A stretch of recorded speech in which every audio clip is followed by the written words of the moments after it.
નમસ્કાર સાથીઓ મિત્રો, હું છું સુભાષ તપોદન, લાંબાવાડ સામાજિક કાર્યકર્તા।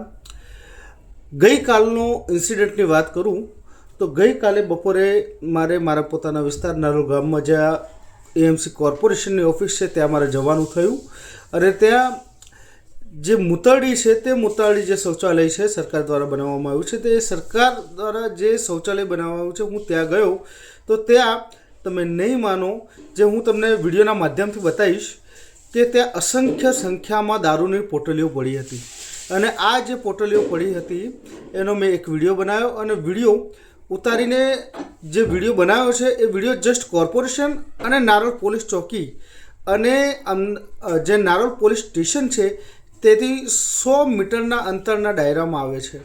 હવે આ વિડીયો એક બનાવીને જે મેં નારોલ પોલીસ સ્ટેશનના પીઆઈ શ્રી પરિમલ દેસાઈ સાહેબશ્રીને મોકલ્યો તો જસ્ટ એના 5 મિનિટ પછી તમે વિડીયોમાં જોઈ રહ્યા છો કે કઈ રીતે દારૂની પોટલીઓ દેખાઈ રહી છે, કયું લોકેશન છે। સાથે સાથે પીઆઈ સાહેબનો સામેથી 5 મિનિટમાં મને વોટ્સઅપ કોલ આવ્યો અને વોટ્સઅપ કોલ દ્વારા એમને મને કીધું કે સુભાષ તારાથી થાય ને જેટલો વિડીયો વાયરલ કરવા હોય ને એટલો તારા કરી લેજે, હું તને જોઈ લઈશ। આવા તીખા સુરમાં, ધમકીભર્યા સુરમાં મને ધમકી આપવામાં આવી। હવે સપોઝ કે આ જે નારોલ વિસ્તાર છે, સાવાડી વિસ્તાર છે, એની અંદર અસંખ્ય દારૂના અડ્ડાઓ ચાલે છે, દારૂના હપ્તાઓ લે છે બુટલેગરો જાતે। સાથે આ પોલીસ સ્ટેશનના પીઆઈના કર્મચારીઓની પોતાની એક સાતગાંઠ રહેલી છે, દર મહિને દિવસે હપ્તા ઉઘરાવવામાં આવે છે અને આવો વિડીયો વાયરલ કરીએ તો પીઆઈસી દ્વારા પોતે હી મેન હોય એ પ્રજાના નોકર છે એવું ભૂલીને એમને સરકારી પગાર, જે સરકારી પગાર મળી રહ્યો છે તે સરકારી પગાર આ જે લોકો સામાન્ય માણસો છે જે મહેનત મજદૂરી કરીને એમના પસીનાની જે કમાઈ છે એના જે ટેક્સ આવે છે, ટેક્સ રૂપી જે મહેનતાણું એમને મળી રહ્યું છે એમનો એમાંથી એમનો પગાર બને છે અને પગાર એમને મેળવે છે।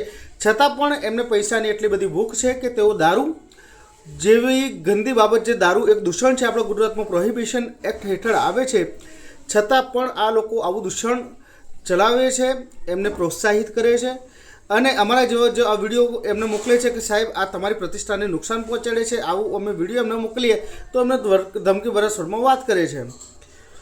એમને જે તોડપાણી કરવા હોય પણ એક સામાન્ય નાગરિક જે પ્રજાના હિતમાં કામ કરે છે એને કઈ રીતે આ લોકો ધમકીભર્યા સ્વરમાં વાત કરી શકે છે?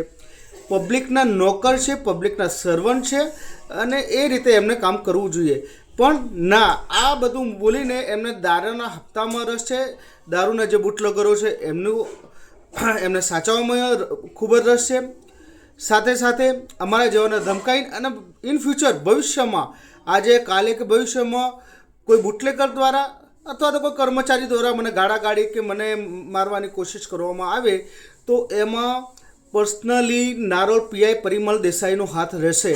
કાલ ઉઠીને મને કંઈ પણ થાય તો નારોલ પીઆઈ દ્વારા જે મને વોટ્સઅપ કોલ કરીને જે મને ધમકીના સ્વરમાં વાત કરવામાં આવી, કાલ ઉઠીને મને કોઈ પણ હુમલો કરે તો આ અનુસંધાનમાં સરકાર નોંધ લે કે એ દારૂના અડ્ડાઓ ચાલે છે, 50-100 મીટરની ત્રિજ્યામાં ચાલે છે અને કાલ ઉઠીને મને કંઈ થાય તો એની સંપૂર્ણ જવાબદારી નારોલ પોલીસ સ્ટેશન અને નારોલ પોલીસ સ્ટેશનના પીઆઈ સાહેબશ્રી, ડીસીપી સાહેબશ્રીની પણ રહેશે। ગુજરાતના ગૃહ રાજ્યમંત્રી હર્ષ સંઘવી સાહેબશ્રી પણ આની નોંધ લે। કાલ ઉઠીને આવા જેટલા પણ વિડીયો બને છે એ દરેકની ઉપર આવા પીઆઈ ડાયરેક્ટ ઓબ્જેક્શન લેશે અને એમને મારવાની ધમકીઓ આપશે। આ પ્રજાના નોકર પ્રજા હિતમાં કામ કરવા આવે છે કે પ્રજાને નુકસાન પહોંચાડવા આવે છે? દારૂના હપ્તા લેવા માટે તમને બેસાડે છે? આટલી જ મારા વાત મૂકું છું। આગળનો વિડીયો ફરીથી તમને જનતા રેડ સાથે લોન્ચ કરીશ। જય હિન્દ, જય ભીમ, ઇન્કલાબ જિંદાબાદ। સુભાષ તપોદન।